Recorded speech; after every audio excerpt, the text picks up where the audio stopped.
Pediatric Nutrition Telehealth for the year. We've ended our summer and now it's school time again. So those of you who have signed on, go ahead and introduce yourselves. And what we've done here, a little bit of a change this morning, is I've turned off the little dinging sound when people sign on. So what I'll have to do is stop at the end and make sure I remind myself to check to see if anybody else is new has come on during the session. And you'll notice there were a lot of handouts today, so hopefully we're going to go through those things because I found some new tools that you guys might be interested in. So go ahead, those of you who are on the line, and introduce yourself, and then we'll get started. Okay. Hi, I'm Eileen. I'm phoning in from home. Good morning, Eileen. Good morning. And I actually am a dietetic intern. Thank you. Sure.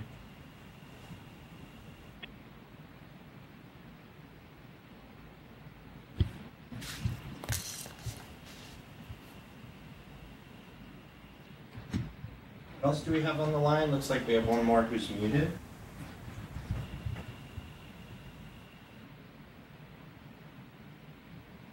I guess I can sign in. This is Kirsten Watts. I'm a pediatric renal dietitian with the UNM nephrology group.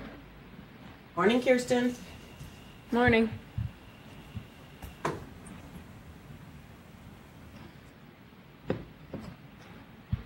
This is Diane Phillips. I'm with the Indian Health Service. Morning, Diane. Morning. Okay, so we're going to go ahead and get started. I apologize if you hear me coughing in the background. I got whatever the fall thing is that I get every year, and so I'm in the last dregs of coughing it up, so I apologize in advance. All right, so beginning of PNT for the year.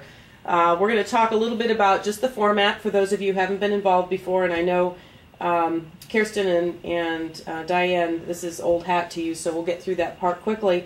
Eileen, you had the opportunity to visit last session, so you know a little bit about this, but this is sort of a more formalized look at the way the program runs. And then we're going to start off the year looking at nutrition screening, which is really the place where everything starts when we talk about taking care of our kids with nutritional needs.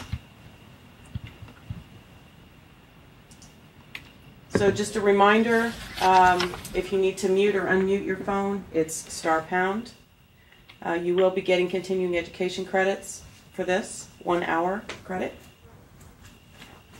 And just a reminder for those of you who see patients who are covered by Molina, if you ask for case consultation in these sessions, then you can go back to Molina and use the additional billing code and get $150 reimbursement for your primary care clinic. So that includes dietitians. So if you are part of a care team for a particular patient and you're the one who's asking for the consultation for the team, you take it back to the team. On the next primary care visit, this billing code can be added. So keep that in mind. I mean, it's a real incentive to use your time this way.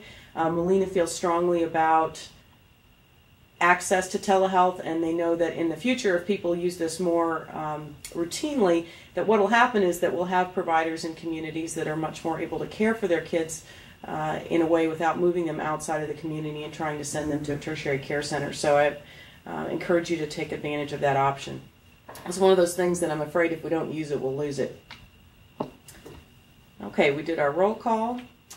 So, introduction to pediatric nutrition telehealth for this academic year. So basically we're looking at all kids with nutritional needs. For those of you who are around in the very beginning, our first year of PNT, when Department of Health gave us a little bit of seed money to get started, we were really focused on the overweight, obese population. And that still is a concern, but that's not our focus anymore. Our focus is any child who has a nutritional need that you're managing.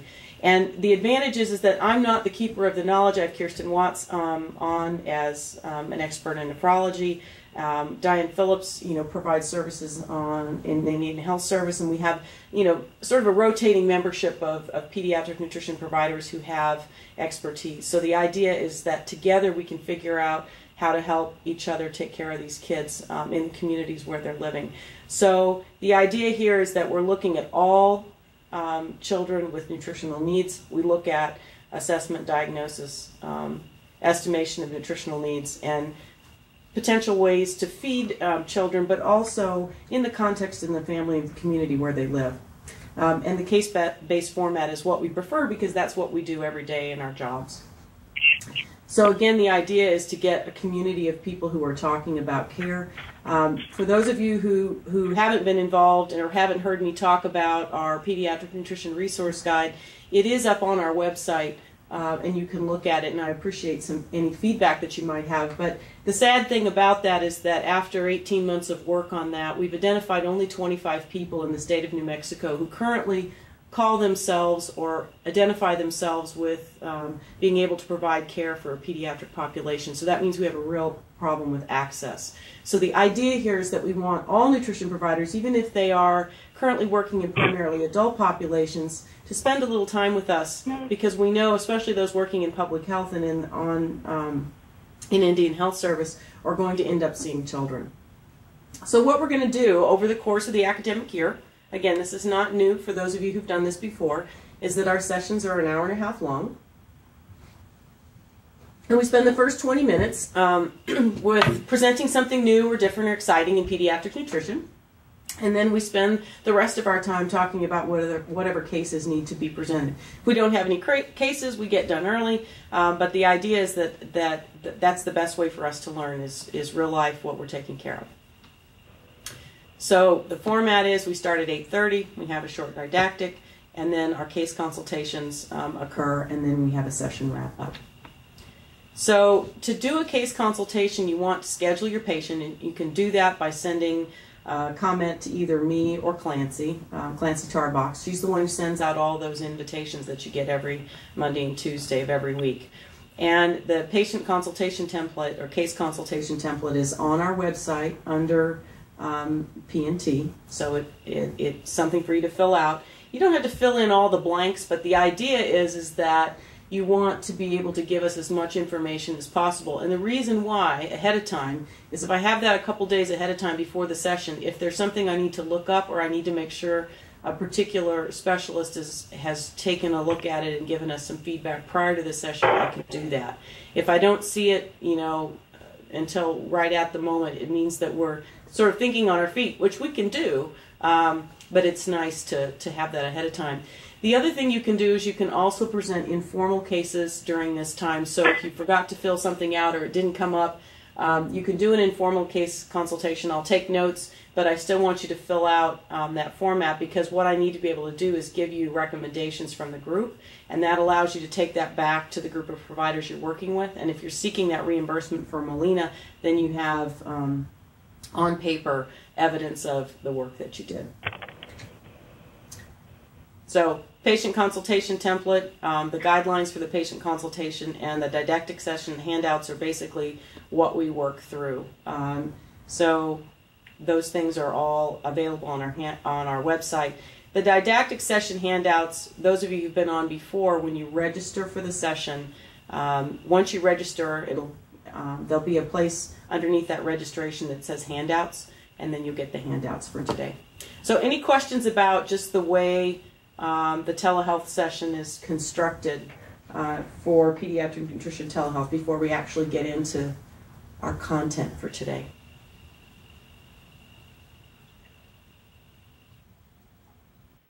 Have we had anyone new join us? Yeah, I'm here. My name is Lauren Foley.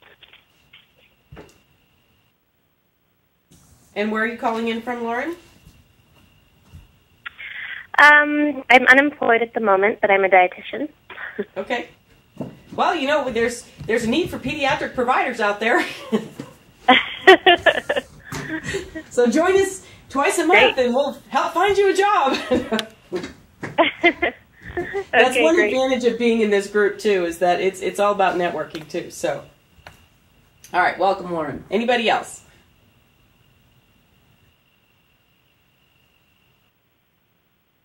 So those of you who know me, I've been around for a long time in New Mexico. I've been practicing here for 26 years. So unfortunately, a lot of the pediatric providers are still the same. There are a few new ones. But when I'm serious about when I say if you're looking for a space in pediatrics, people come and ask me.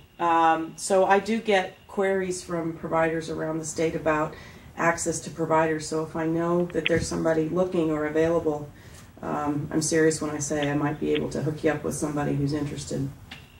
All right, let's talk about screening. And this is really interesting because this comes up actually with the medical providers that I work with here in the clinic. Really the difference between screening and assessment. And for those of you who've ever taken a class from me, we spend a little bit of time on this. And it's certainly, for those of you who are in the dietetic internship and haven't had time to spend looking at screening, this is real important. The idea is that screening occurs before entry into the 4-part nutrition care process. And those of you who are dietitians know that those 4 parts include assessment, diagnosis, intervention, and the follow-up monitoring phase. And so this is before that 4-part step. And we're going to talk about this process, and we try to integrate the nutrition care process into everything we talk about. But screening can be done by almost anybody in the healthcare environment. It's not restricted to nutrition providers. It's not restricted to dietetic technicians or dietitians or nurses. It can be done by patient service representatives at the front desk when people are checking in. It can be done by respiratory therapists. It can be done by PTs and OTs and lay people who've been trained community health workers. So it's a very broad overview of what we think is going on. And screening indicates the potential for risk. Okay? That's really what we're looking for, the potential for risk or the potential for a discrepancy. When we talk about discrepancy, meaning between what the best state or the optimal state is and where they might be. So that's real important. It indicates a potential for risk. Okay? It doesn't mean that you've necessarily found the risk, but there's a potential for a risk there. Okay? So that means that screening is not an assessment. All right? Even though some of the elements in it are similar, and you'll see that on some of the screening tools we look at, and hopefully we'll have some discussion around the breadth of those screening tools. So any questions about screening versus assessment and how that fits into the nutrition care process?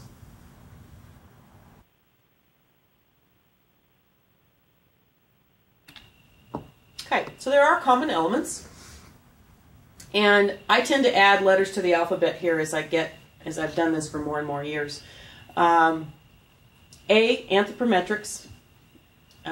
B, biochemical indices, and these are common for adults and children. C, clinical observations. And clinical observations can be made by you, but they can also be made by other people in the healthcare environment. So they're not limited to what you personally observe. You can get those observations from notes. You can get those observations from people who are attending patients at the bedside if you're in a hospital, or caregivers. Dietary intake for D. E is environmental factors, and that would be living situations, potentially changes in caregivers, feeding skills and development for F. And if you think about feeding skills, this is also appropriate to your adult population because feeding skills change depending on what's going on with someone. And the development piece ties into pediatrics differently because we're looking at change in feeding skills as a child matures. And then in children we pay attention to growth, which is the G part we don't really address in the adult population, but certainly we do in pediatrics. So these elements in screening are still very common to what we do in assessment, and that's why sometimes there's a confusion of getting started on screening and then heading off into the assessment piece before we've actually done the screening, which sometimes makes it hard for us to see the role of non-nutrition professionals in the role of screening because we think that they are not able to do all of the assessment pieces. And that's true, but we really don't need them to at that point. So what I've done is created a pile of things for us to go over in terms of sample screenings tools. So there's some infant tools. There's a tool that I found that's used in the UK, which is a little bit different. I found a tool that can be used in children with special health care needs. And then one of the ones that you'll see quite frequently here in New Mexico is the one that's used by Children's Medical Services. And we've talked about that one before, but you also have that one to look at. And then one specifically for very young children that comes out of Wisconsin. So what I want us to think about as we're going through these things are, for infants, what questions are aimed at determining whether feeding skills and development are typical. So I want you to think about that as we go through these tools. For children 6 to 11, what items can you identify are related to obesity prevention? And for adolescents, what items touch on the emotional aspects of nutrition-related behaviors for this age group? So as we go through this semester and next semester, we're going to talk a little bit about how we approach nutrition care for different age children in their role and also the caregiver's role. But I think this is important to realize that even in screening, we're going to start to pick up on some of those things. And then lastly, how does the screen for children with special health care needs differ from the others? So I've given you a few new ones to look at. So let's go play around with our tools. In the meantime, has anybody signed on that I haven't identified?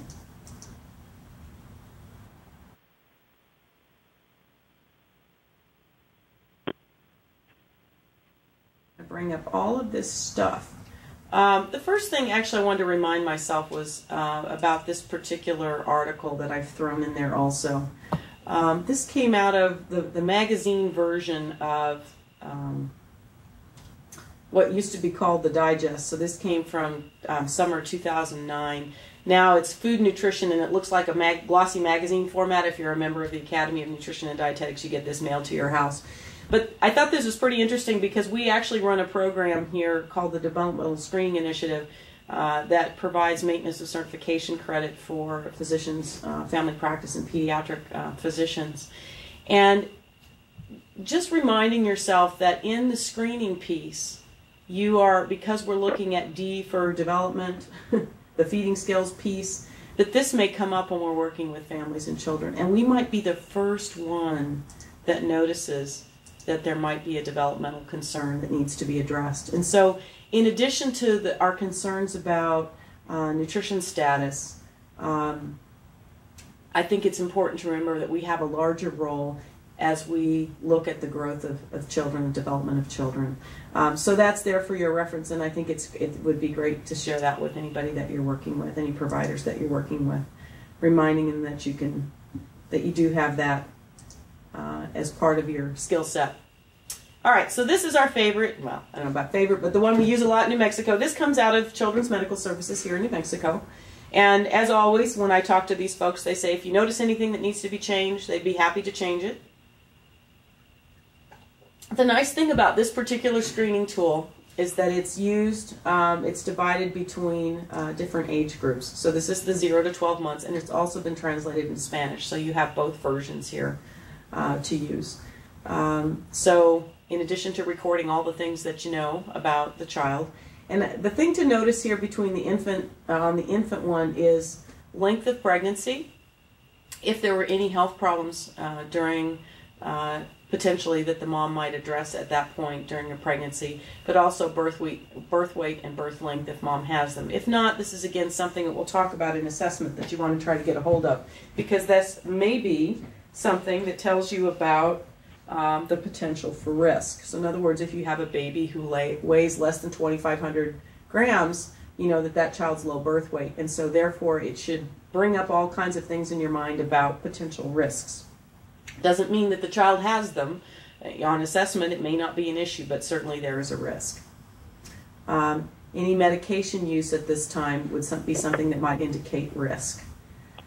So these have to do with breastfeeding, formula, whether or not the child's on any kind of vitamin mineral supplement. And then starts to get in a little bit here, because we've gone all the way to 12 months, cup drinking, bottle, what stage of baby foods, if they're buying prepared foods, whether or not there's participation in WIC, and some idea about how the family feels about how the baby eats. So how many times does your baby feed? How many times does your baby drink water? Are you adding anything to food and drink? And this is one of those places where we have to ask things carefully so that when a potential risk is identified, that the provider who's doing the assessment can use their best motivational interviewing to actually get at why some of these things might be occurring and what the issues might be. Okay? 1 to 5, same format. Again, we've taken off obviously the birth issues, but we still have this place for any current health concerns or any medications. And then here we start to address how the parent feels. Do you feel your child is too short, too tall, too fat, too thin? And if you look at this age range between 1 and 5, this is the time that we would actually see that transition from a really great pregnancy and good nutrition on mom's part, and a pregnancy that didn't have any issues, and a child that's born, 7'5" or 8'5", and so that child's going to look pretty big on a growth chart, and the family's going to feel really great about that. But if this child is destined to be in the middle or at the lower end of the growth curve, this growth channeling may occur at this time. We might start to see that. So you might see a child who was at the 50th percentile actually be at the 25th, and so the family might have a perception that that child is not growing well, and so that is something that needs to be addressed in an assessment to see if that's really a concern or if that's actually where that child's supposed to be. Getting into this idea of drinking lots of milk during the day, the frequency of meals, timing of meals, a little bit about concern for food categories that the child might not be eating. Again, ages 1 to 5, this is usually when children with autism are diagnosed. So if you get down here and you look at feeding things that don't really fit with chronological age, and the parent or caregiver has some concerns about food textures or types of foods that are being avoided, again, wearing your developmental hat, that might mean some assessment needs to occur. 6 to 11, again, we have similar questions about how the parent feels about the child's growth. Again, leaving out some food groups, and then we start to get into sports and exercise. So how many times a week, the type of exercise, and getting into screen time here. And then up from the adolescent, 12 to 21, then we are starting to look at behaviors that are more directed by the child. Again, how many meals that you eat in a day. Now the child is answering these questions, not the parent anymore. How many times do you eat out in a week? Do you skip breakfast? So what is the time of the day you first eat in the morning or eat anything? Are you allergic to anything? Do you dislike anything? Again, vegetarian. Do you drink coffee, tea, or soda? Do you eat when you feel depressed or upset? Do you count calories? So now we're getting into some of these sort of behaviors that adolescents might be experimenting with, and that might maybe need to be addressed in an assessment phase. And then we get the same versions in Spanish. So we can go back and talk about what we think about those. Any questions, comments on those screening tools?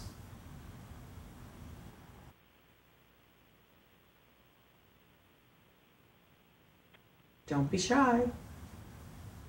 I also don't want to bore you to death, so you're like, please, we've seen screening tools before, and you've showed us that one before. All right, new and different for this year, though it's been around since 2008. I thought I'd throw this one in. Is looking at screening for infants and young children with special health care needs, which again is a small part of the population of children that we take care of as pediatric nutrition providers. The nice thing about this particular one, when we talk about assessment, this is one of this group at Washington produces a manual for interventions and nutrition interventions for children with special health care needs. So this group has the reputation of addressing this population quite well. The idea here is that you've got an article that actually goes through the process of getting some evidence for validity of use in this population. So it talks about scoring, gives you some results, but if you get back down to the appendices part, you'll actually get the tool itself. But I wanted to just look through here. If you look at nutritional concerns, and again, this is screening and looking at scores of 5+, which they consider then a need for a further assessment. You're getting into the realm of medication use, needing or taking vitamin mineral supplements, having some issue with food intake and some issue with feeding difficulties. So looking at maybe that developmental piece there.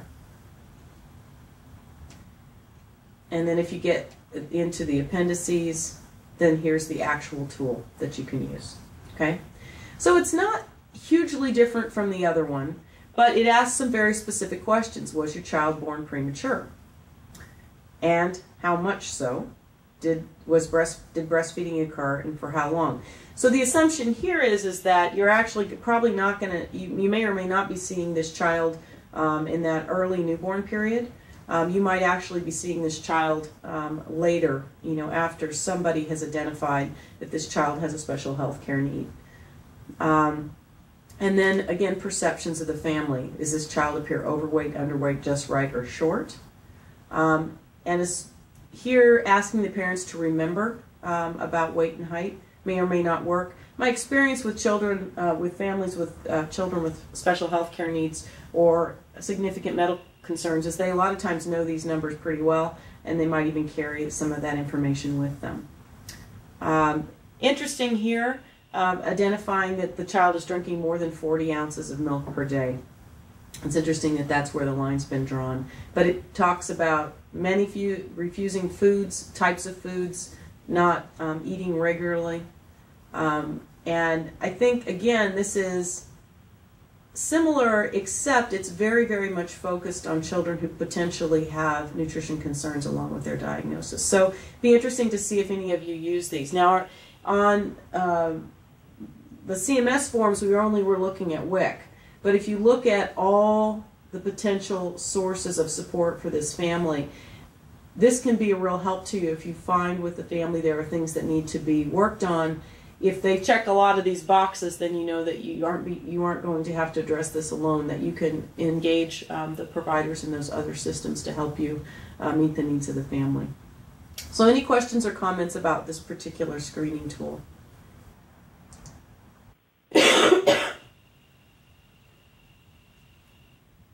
I know it's so dry this morning talking about all of these things. Okay, birth to 3. This is from Wisconsin. A little bit different again. This asks you right up front what kind of medical stuff is going on, if any. And then again, what are the family's concerns? And the nice thing about this one is that this is really short, okay? So, where we have those others where we have pages and pages, well, not pages and pages, but sections and sections, this one gets at this thing really quick. Do you have a medical concern? And are you concerned about, or does your physician have concerns about, small for age, lack of weight gain, excess weight gain, or weight loss, other things? Is this child exhibiting anything related to feeding that might put them at risk? Constipation, using a tube feeding, diarrhea, vomiting, special formula, and some developmental pieces here. And then the idea here is that, there's something going on here. So we check a box, meets criteria for nutrition assessment referral, and then you're going to go on and actually do that work right here. Okay? So I kind of like this one because it's short and sweet, but it also gets right to the point that the person doing the screening doesn't have to go any further than identify or find an indication for the discrepancy or the potential for risk. And then I thought this one was kind of fun. This one actually has all the directions how to use this. This comes from the UK, so you'll have fun with the language because they use some slightly different language. But it comes through Abbott Nutrition, which is, and the British Dietetic Association. Abbott Nutrition is the group that makes Ross formulas here in our country. And they produce a lot of the protocols that we use for children with inherited metabolic disease. But obviously they have a presence in the rest of the world.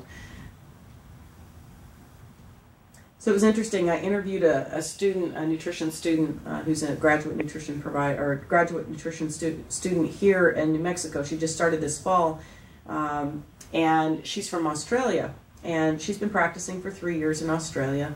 But to practice here, she actually has to repeat the dietetic internship. So it's interesting that for us, if we wanted to practice in Australia and the UK, and I think the Philippines and Canada, there's some paperwork to do, but there's reciprocity with our registered dietitian status here. It doesn't go the other way.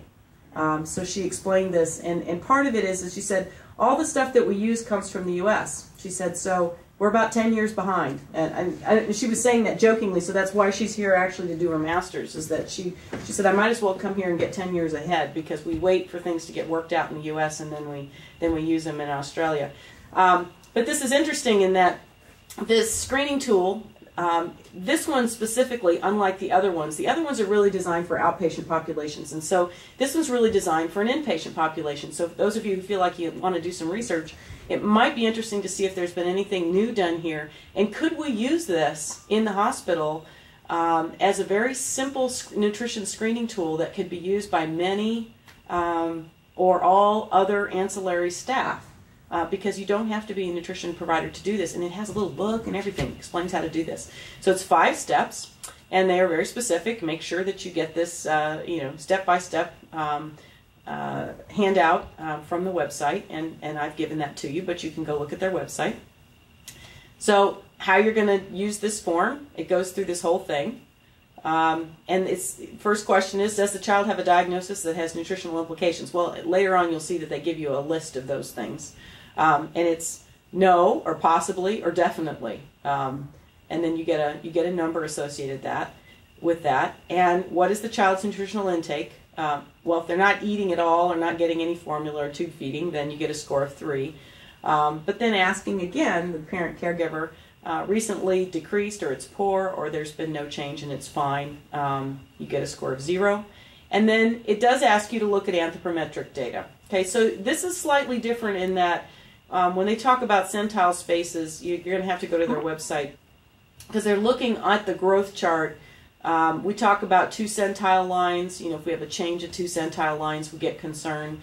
I'm assuming that that's what they mean here, is those 3 centile spaces. Or weight is less than the 2nd centile. In our case, we use the 3rd on our growth charts.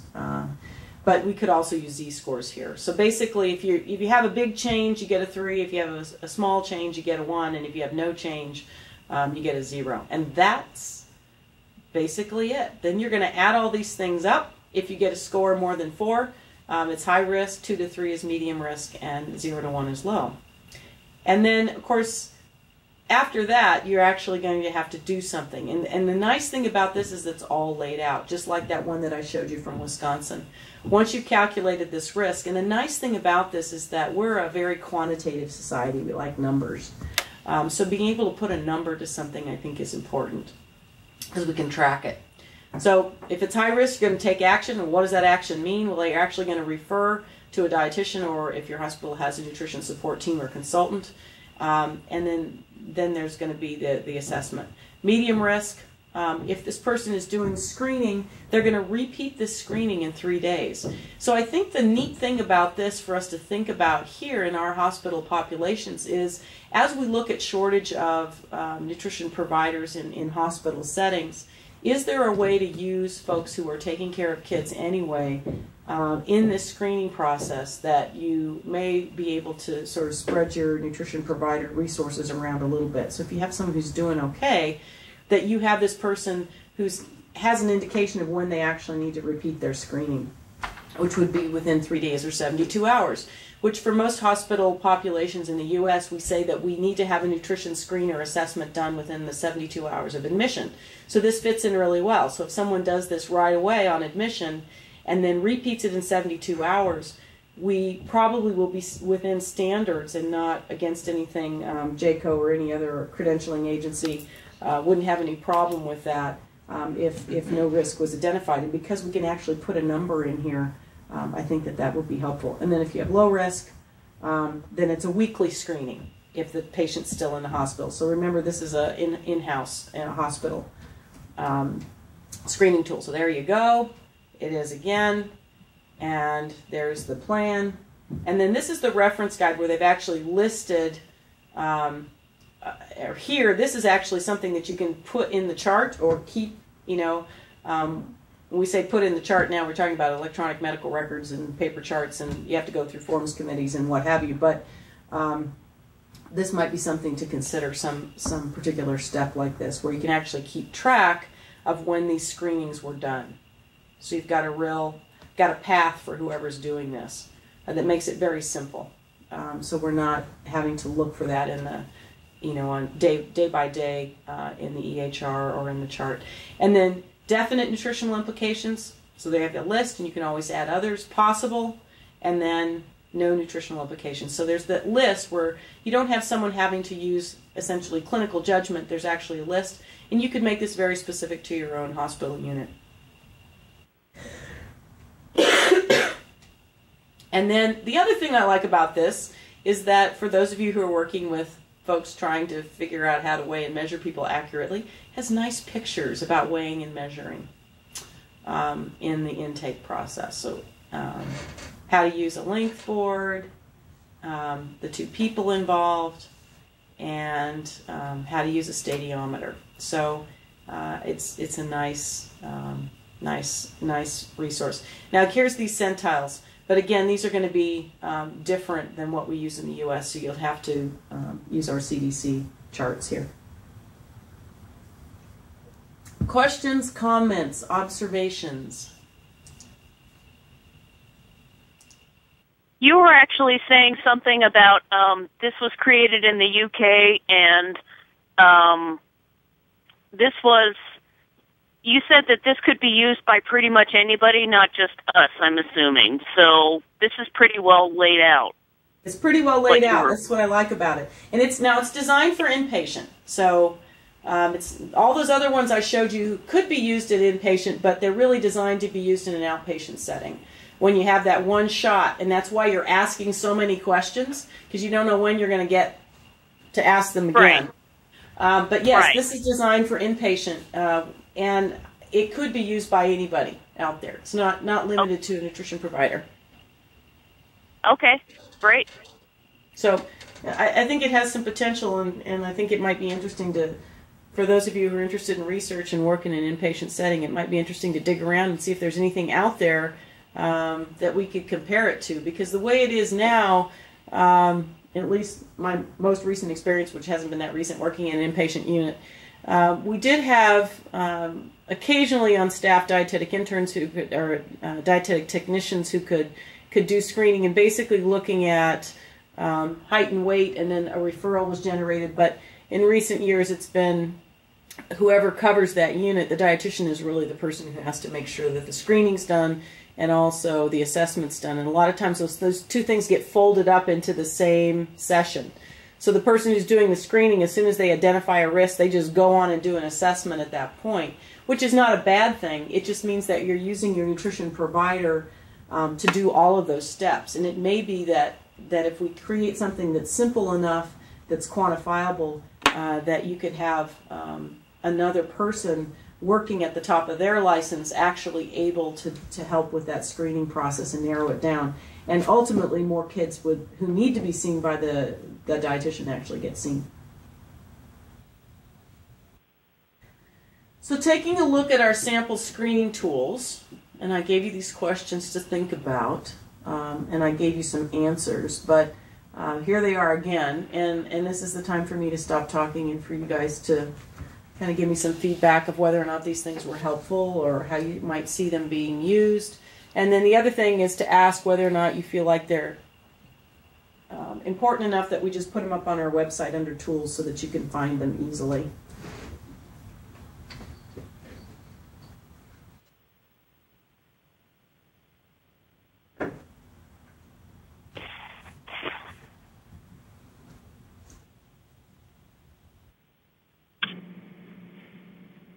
I think it would be helpful to have them up on your website as tools.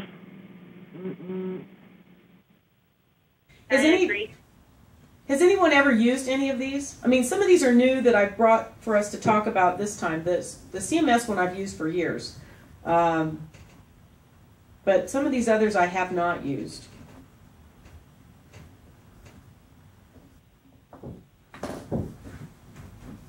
CMS forms seem very similar to the nutrition intake forms they use at WIC. Okay. And I've used those. But. Okay.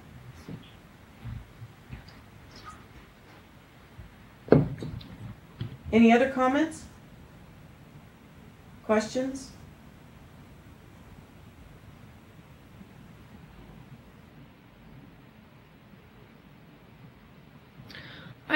It's been a while since I've been in my undergrad, but I thought I remembered WIC also has some like food frequency screening tool. It's like part of the questions that they get asked by the people at the front, which personally I would probably like to add to the CMS one because I'm an outpatient RD and I do want all those questions answered ahead of time.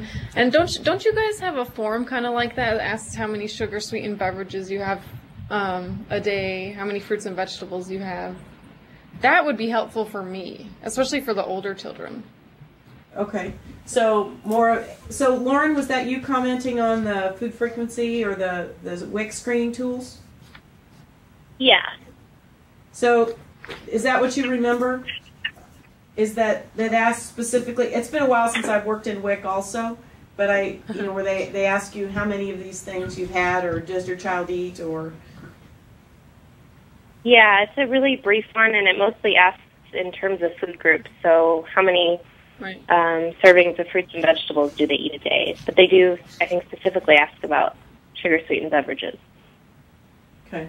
So one of the things I may do is I can maybe get a hold of Gwen Bounds, who's the person who's in charge of WIC for the state of New Mexico, and maybe see if we can't get a hold of that, take a look at it. Because modifying that CMS form, again, they always ask, because they know I'm going to bring it up every fall, the CMS group. And they always say, if anybody has any input, about what should be on there, what would be helpful, those are the kinds of things they want to hear. Right, and they do so. I've noticed, like, starting at age 1, they have the question on 14 that says, do you think your child is not eating enough? But I think it's more important to say, do they get this many servings? Just because you never know what someone's perception of enough is. They might think they have 1 fruit a day and that's good. Whereas we're kind of trying to get at, do they have, 5 servings a day of fruits and vegetables? So you're looking on the 0 to or the 1 to 5. Well, it starts at 1 to 5, that question. Okay. So down here where on the infant, doing the food group, circle any food you think your child is not eating enough right. of. But it doesn't really I ask don't what enough is. Yeah. So maybe so maybe what you're thinking is, does your child eat any of these things? Right, yeah. And how many servings a day. Like, even if they put a tiny little space after each food group where you can put the number of servings they have a day. Okay. Because then it wouldn't expand the form too much, but it would give you more information. Okay. And you all know that, you have permission from CMS to use these, so, don't feel like you can't use them.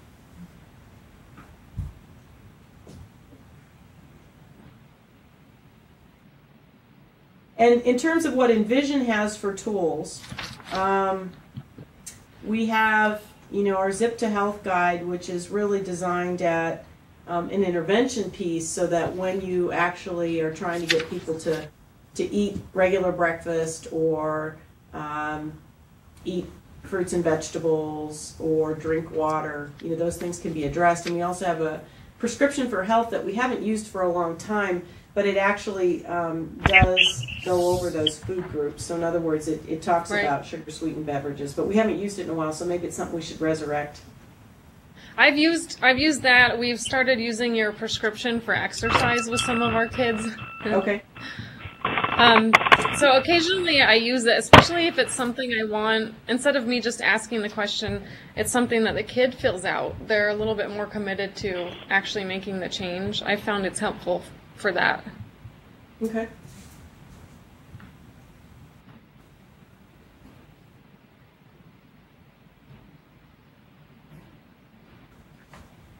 I do, on this one from Wisconsin, the thing I love about it, which never gets asked in my clinic, and I always find out 30 minutes into my assessment, is the questions about, is your child already seeing an RD?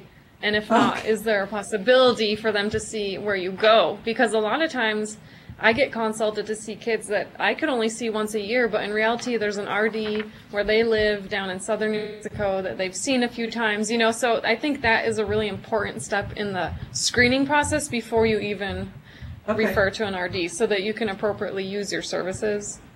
Yeah, so I've got that form up now. You can't see it, but I've got it up there. So the birth to 3 one. So yeah, the thing that's a good point. The thing I liked about this one is that it's really short.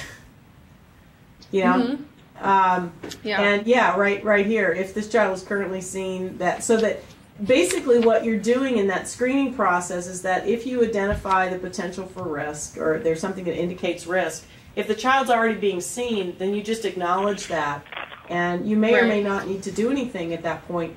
But the other thing that's really good about this is, say, for example, they do see you once a year, and you're with, you know, Dr. Wong or Dr. Brand or Dr. Staples, and there's something that needs to be done.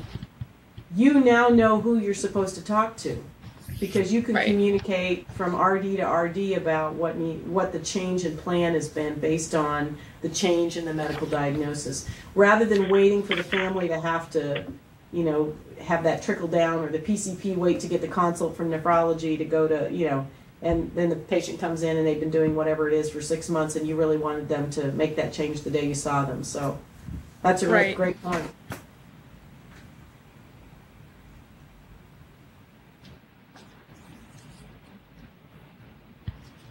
Any other comments about any of the tools?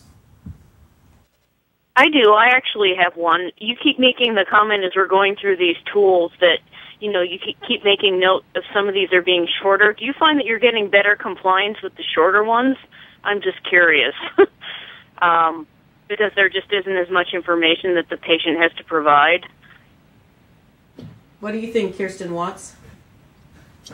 Well, I mean, it's really going to depend on, one, if you're relying on, you know, just handing out a clipboard with this information for people to fill out, or if they're being guided through it by an MA, for example.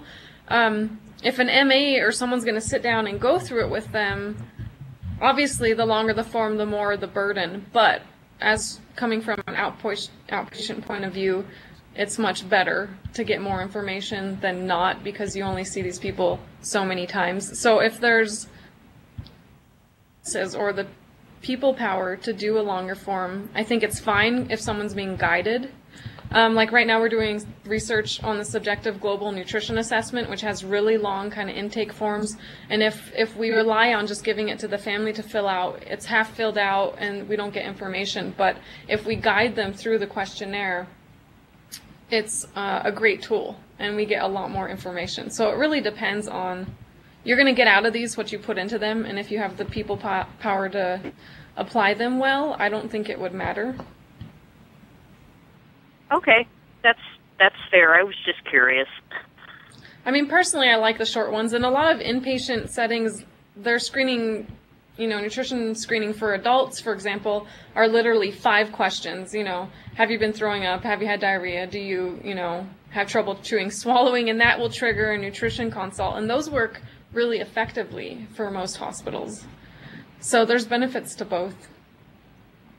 Okay, that's cool. I was just curious. And I think you guys both make a great point, and I think this goes back to sort of the first slide that we were talking about, is the role of screening. And if you're a dietitian, you're halfway to assessment the first time you see a patient, right? You're already thinking way ahead. As soon as somebody gives you an answer, you're already thinking about what you're going to do with that patient and where that might go and how that's related to their diagnosis and all of that. And that's not necessarily a place that another kind of provider would be going. So again, the role of screening is that it's broad enough that you catch anybody that has that potential for a discrepancy or potential for risk. And then you get your skilled nutrition provider in there to actually go through those other things. So another way to look at this potentially is to use something really simple like the one from Wisconsin with the 3 little boxes, or the stamp from the UK, which is the 3 boxes. And if you get a positive screen, then that immediately triggers a consult. And you could potentially then use one of these longer forms as part of your assessment. So in other words, the CMS tool or the tool from Spokane that's for children with special health care needs, those potentially could help guide your assessment in terms of the questions that you ask. And the parent could be an active part of that assessment. So I think it depends on who's doing the screening and what you really want to get out of it. Because I think one of the things that we get into, and we have the same issue when we're working with our primary care providers in school-based health centers, is that because they're the provider of the hour and they don't have a lot of ancillary support, they tend to jump really quickly as soon as they get one thing right into where they're going to go with assessment and diagnostics and intervention. So the lines between screening and assessment get blurred, and I think we're sort of having that same discussion here. Right, and yeah, it's going to depend how much time the provider has. So, for example, if you want your dietitian to see a kid every 30 minutes, then the longer form is going to give them a better starting place. Right. But if you're going to be starting over from scratch and you're going to ask all those questions anyway, then you just want a triggered referral. Right. Right. All right. Any other questions or comments? Questions or comments?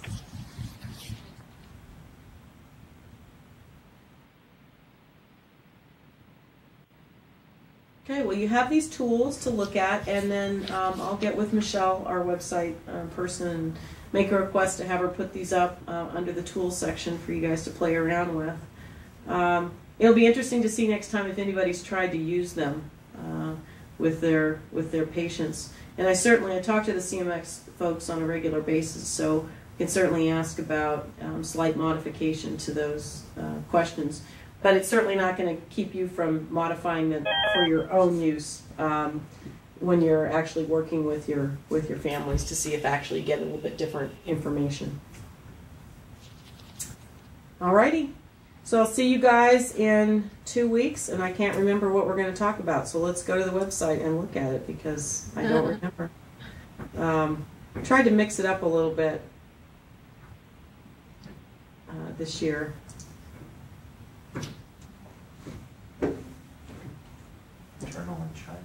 Yeah, so what we're going to talk about is sort of the lifespan approach to chronic disease and how that fits into what we talk about in pediatric nutrition. So we're going to outline the role of preconception and prenatal nutrition status in chronic disease and describe the opportunities to impact chronic disease risk at different stages in pediatric growth and development. Sounds really good, doesn't it? It does. Yeah, I have a question for you that just came to mind, just thinking of the whole prevention.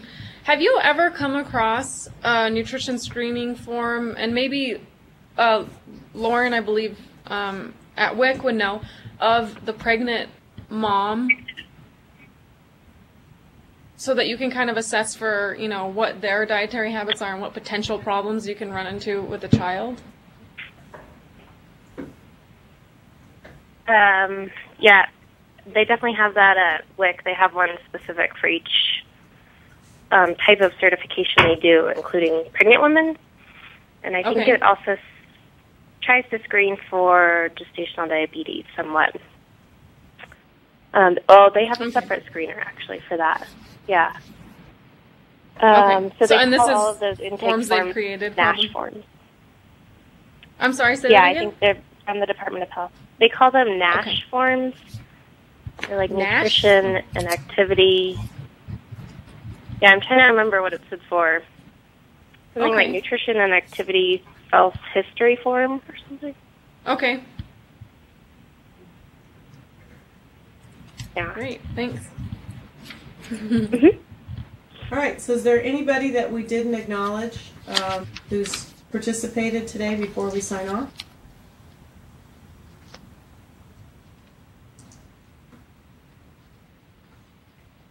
Okay, thanks for participating today, and I will see you guys in 2 weeks. And if you have anything that since I'm working the just-in-time principle for our discussion in 2 weeks, I haven't finished that discussion yet, so if there's anything you want to throw in there that we should bring up, send me an email. We'll get it put into the presentation. All right, thanks. See you guys in a couple of weeks. Thanks. you. Okay, thank you.